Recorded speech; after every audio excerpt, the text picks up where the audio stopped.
Hey everyone. I wanted to go ahead and go live to discuss a case that has really been on the forefront of my mind. I had a few minutes here. We won't have a long live, but I wanted to answer the questions that were asked on Twitter and then also just give a rundown of this case for those that aren't familiar. First of all, this case involves two women. One is Veronica Butler, 27 years old.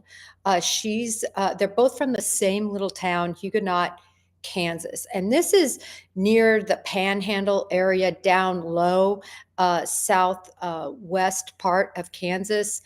And she and Jillian, who was her 39-year-old, excuse me, yes, 39-year-old friend who was actually accompanying her as a monitor because Veronica Butler did not have custody of her children, and she was going to pick up her children for a birthday party.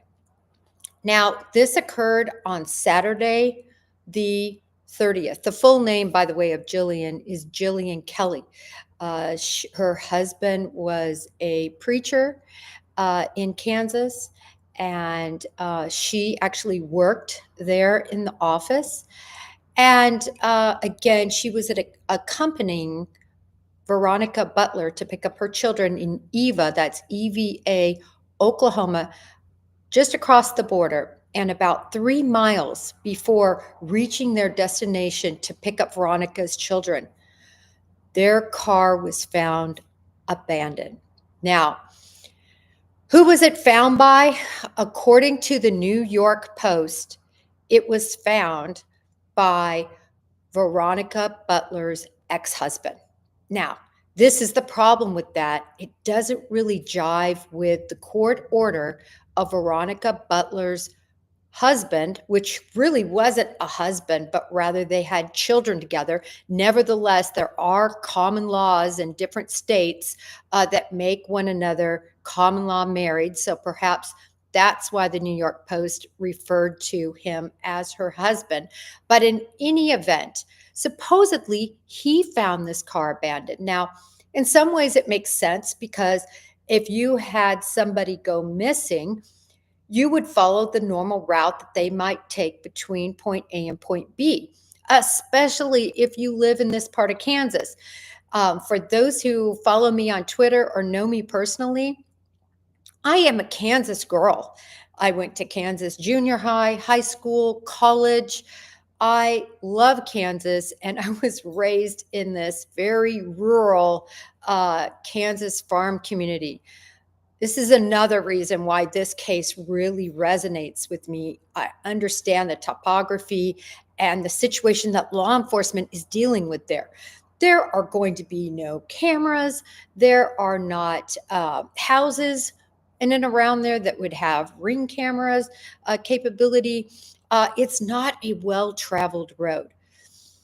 So I'll talk about that from a law enforcement standpoint. What does that mean when you're dealing with something this desolate?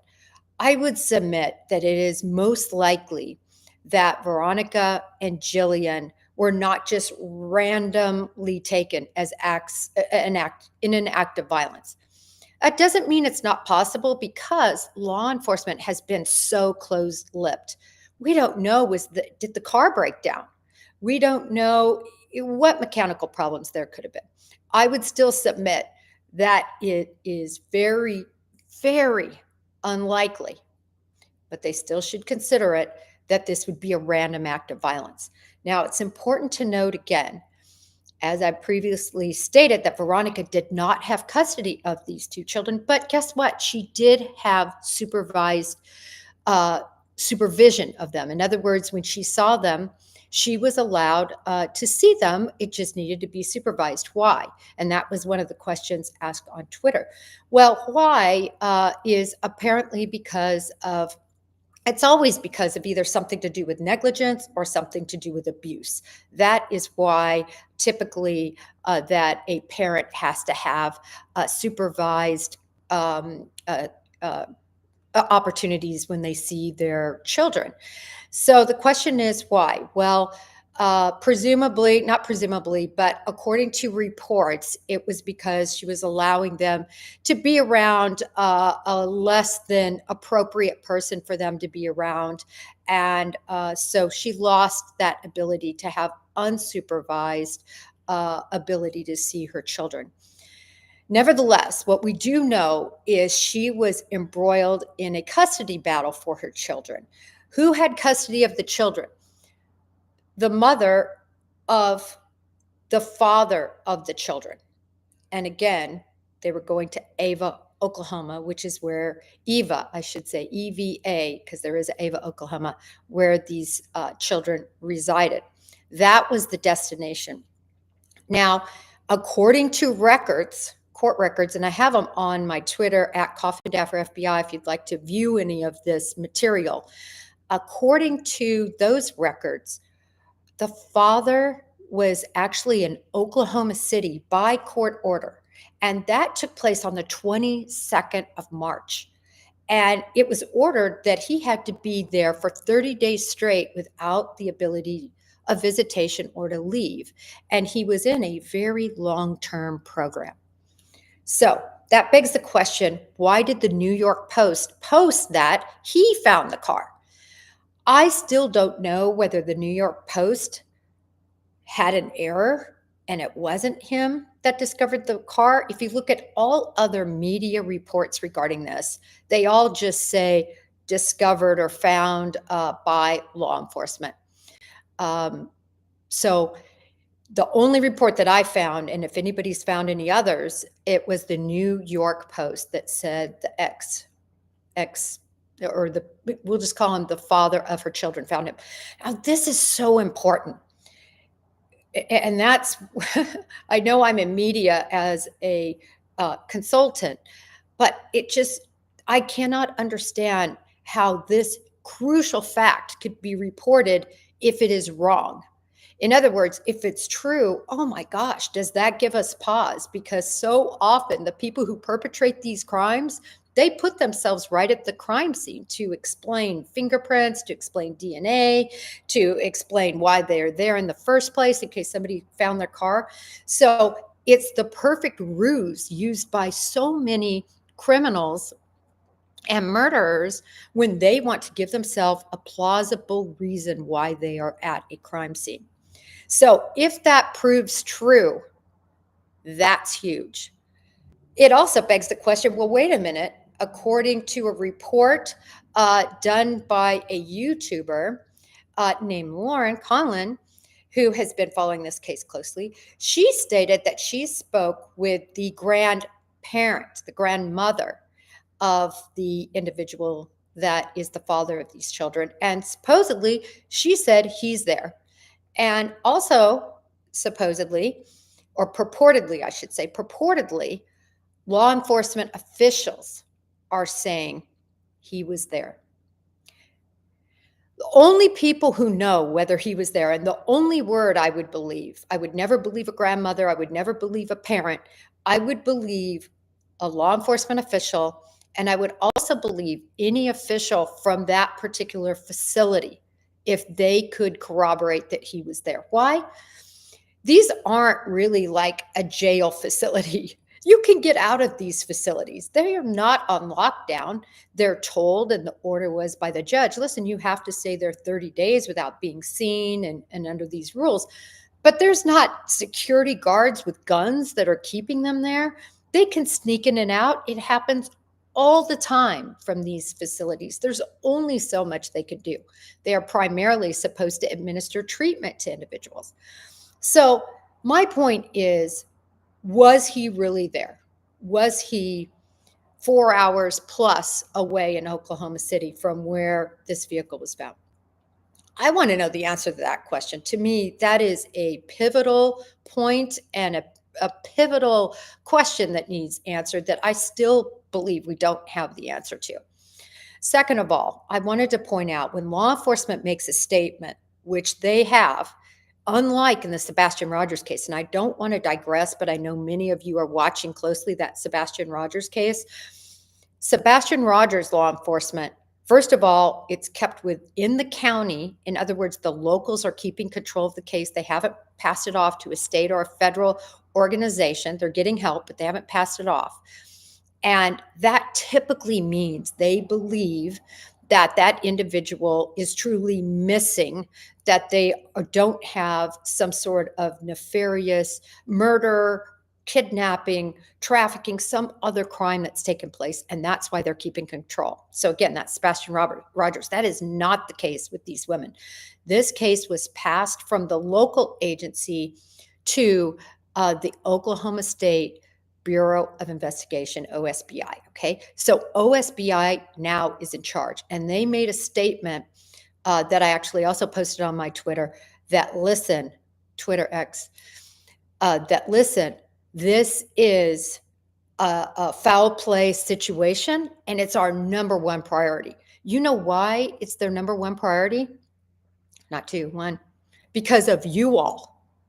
Because of every one of you who uses your platform to disseminate the information about this case, that uses your platform to advocate, that is on whatever your platform, it doesn't matter what it is.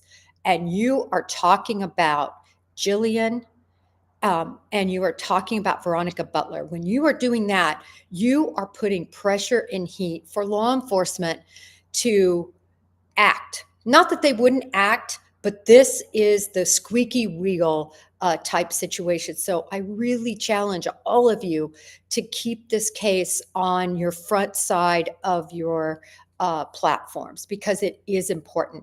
These two women are missing. They went missing March 30th, and no one has heard hide nor hair of them. And law enforcement has made it very clear they believe it's foul play, and they even told us why. They said because of what they found in that car. And actually, I found several places where they said in the car. We had wondered, was it outside of the car? Well, I think it was inside the car. So, what was found inside the car? When I hear that, that is cop speech, surreptitious cop speech for blood. Typically, blood. That's what that means, either blood, a weapon of some sort that was left behind, and usually a very disorganized scene in that car. In other words, things are toppled over, things aren't where they should be. There could even be cloth from material from clothing that could have been ripped. Sometimes there's chunks of hair if a struggle took place. Remember, there's two of them. Of course, we have no idea who did this. Was it one person? Was it two person? Were they able to control them with a gun, or was a weapon used? We don't know the answers to that question, but we do know, per law enforcement, foul play. So I want to get quickly to your Twitter questions, Twitter X questions. Again, the grandparents, the children lived in Eva's my understanding, and they had custody. Again, Veronica Butler had supervised visitation of the children. Let me see. We already talked about why she would have lost her ability to have unsupervised visitation.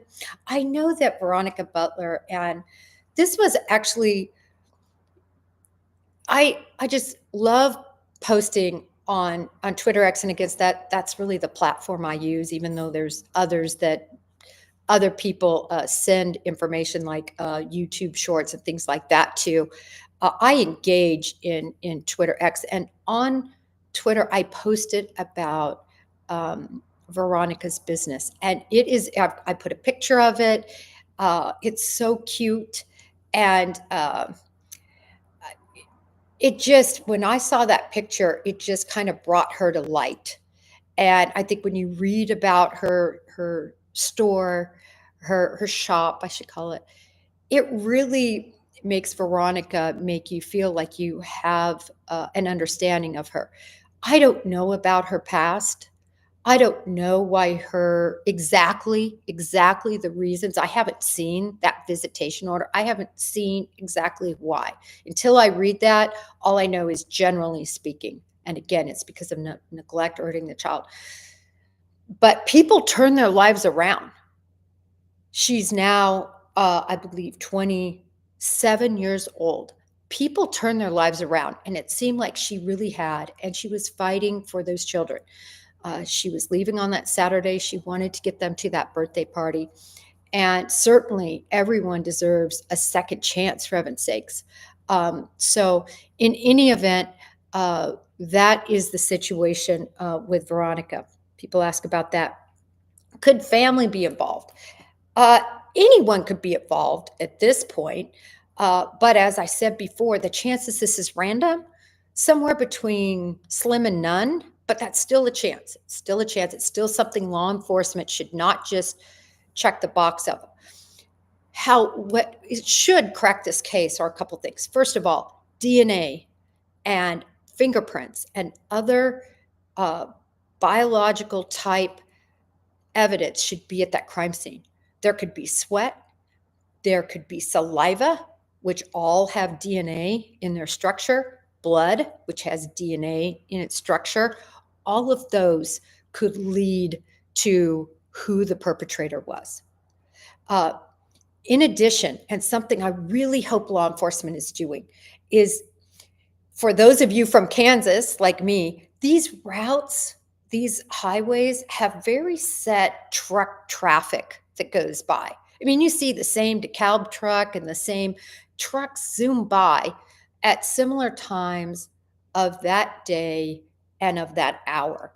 I really hope that they are finding out what truck routes go by there and what went by there during the time frame that these women went missing, because the one thing they do have is a decent time frame. They're really working on what happened in advance of their departure from Kansas to Oklahoma, and who the last person was that saw them, and those details. They're still seemingly working on that. I say that because OSBI just posted that. I mean, he verbally said, listen, we are trying to put this all together and we need your help. We need information regarding who saw these women prior to this journey. And of course, it doesn't seem that anybody saw these women during the journey, but they could have been seen by those a trucker could have seen them. So they need to be on this thing. And I hope they're getting those records from these truck companies as to who would have been in that area at that time. In addition, any information about vehicles that go at that time. This is rural. You're not there unless you're traveling through, which then again, even then it's unlikely you're going to be at this particular area on a Saturday.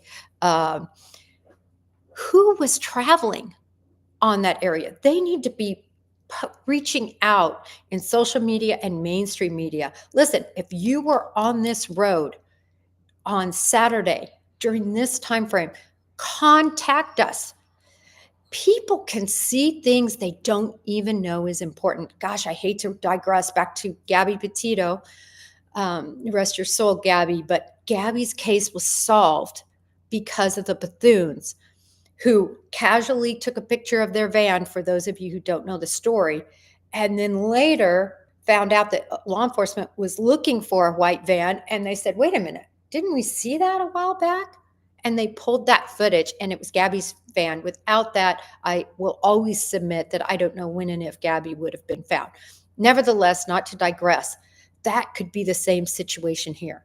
In other words, did anybody see these two women? Did anybody see these two women on the side of the road get met by another car and not think anything of it as they're going 75 miles down the road to their destination? But they remember that. So it's really important that law enforcement do what I call a canvas of truckers and other motorists that would have been in that area, in and around that area. The other thing I'm wondering about, and I don't know specifically about cell phone coverage, but you guys, this is 2024. I mean, our cell phones virtually, not always, but virtually work in most places. Have they geofenced that area where the car was? They certainly have. I mean, I would think they would have if it's possible. So we've got DNA results. I believe they're waiting on fingerprinting results, and results regarding their canvas that I would think they would be doing. They're going to be waiting on all of that. I still think, even though they say there's no suspects, I still think they possibly have some idea of who could be involved. And just because the father of those children are locked up, it doesn't mean that he might not have a hand in this. Think of Riley, J.J. Vallow, Bradigan, Jared Bradigan. Those are just off the top of my head. But my point is that you don't have to be someplace to help commit a crime. I had a question about conspiracy that somebody asked me. When you are charged with conspiracy, you are just as liable for that act as the person that did the act. I want to give you a very clear clue. If you are involved in a bank robbery and you're the getaway driver, you go, you drive them, they go in, they shoot somebody, the guy dies, they get in your car, and then you leave. Guess what? That getaway driver, he is part of the conspiracy. He committed overt acts, and he is just as responsible for the murder, believe it or not, as the trigger man. You can look it up if you don't believe me. It's the way it is. So in a conspiracy, does that mean he's going to get the same sentence? Maybe not. But he can be convicted of conspiracy to commit that murder and receive just as harsh of a punishment. And it happens all the time. So if somebody was involved in contracting this murder or contracting I'm not going to say murder. I'm so sorry I said murder. Contracting something that resulted in the disappearance of these two women, they can be held just as liable as the person that was hands-on. And sometimes more reliable if they were the person that actually orchestrated it and put it all together. I'm almost down to the end of the questions. Let's see. Okay. Some people ask about, are her children safe? And it's such a great question, right? Because they locked down the children's school.